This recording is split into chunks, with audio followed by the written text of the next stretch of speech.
Well, Nike has released their hotly anticipated Kaepernick-narrated advertisement to much fanfare, which has, as of right now, at the moment that I'm speaking, approximately 7 million views on YouTube.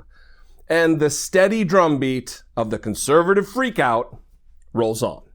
And apparently there is no tactic too indecent, no argument too dishonest, and no position too hypocritical for the blaring MAGA noise boxes all across the country. Absolutely nothing is sacred to these people.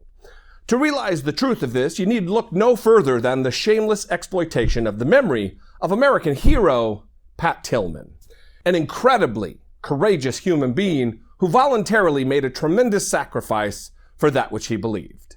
If you're unfamiliar with the story of this American hero, Pat was an exceptionally talented NFL player who, after the September 11th attacks, left the NFL and turned down a lucrative contract to serve a greater cause than himself, and eventually paid the ultimate sacrifice with his life on April 22nd, 2004.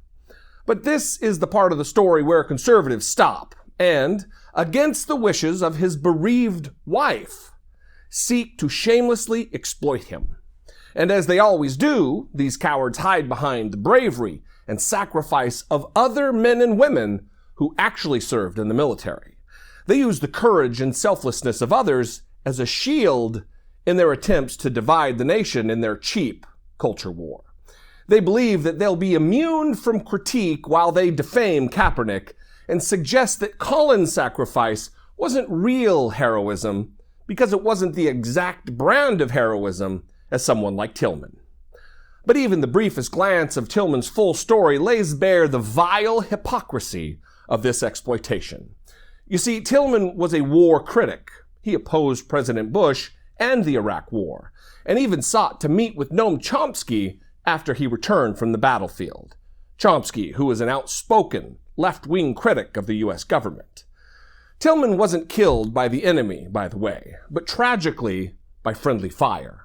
And the evidence of the circumstances of his death, including his body armor, uniform, and personal journal, were destroyed. And the U.S. Army, as commanded by the Republican administration, who went to great lengths to cover up the actual circumstances of his death, lied to the American people, and more disgracefully, to his surviving family members. It doesn't stop there, of course. Many of these corporate prophets above all else types have likewise become fair-weather critics of Nike's labor practices. In a hilariously ironic critique of unbridled capitalism, these erstwhile libertarians now seem to have a problem with their exploitation of low-wage workers in Asia. After all these decades of criticism of Nike's corporate practices coming exclusively from the left.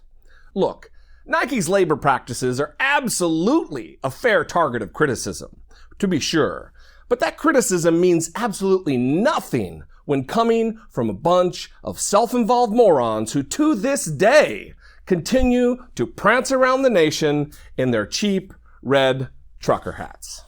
Millions of which are manufactured, guess where?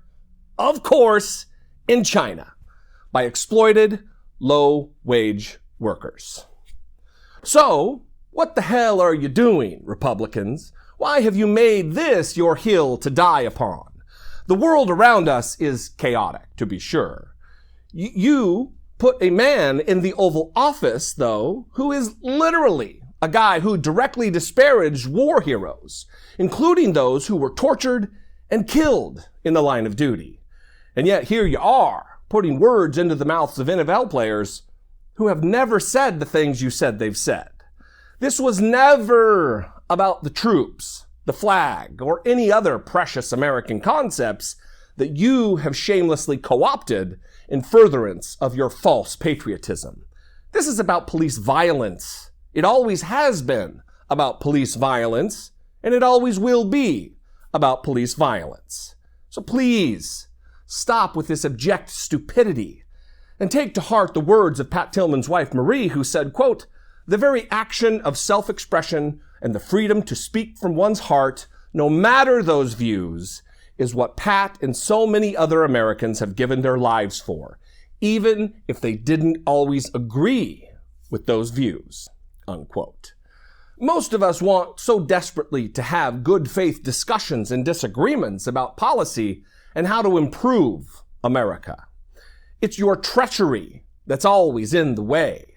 The future of American democracy depends on honest exchanges of ideas, and that's going to require your honesty, Republicans. That is, if you have any left to muster. For the rest of us, we need to ensure that there are political consequences for all of this. The Republican Party has inextricably tied themselves to this dishonest culture war with the Pennsylvania Avenue pariahs' tweets and stump speeches. And it's time to punish them for it.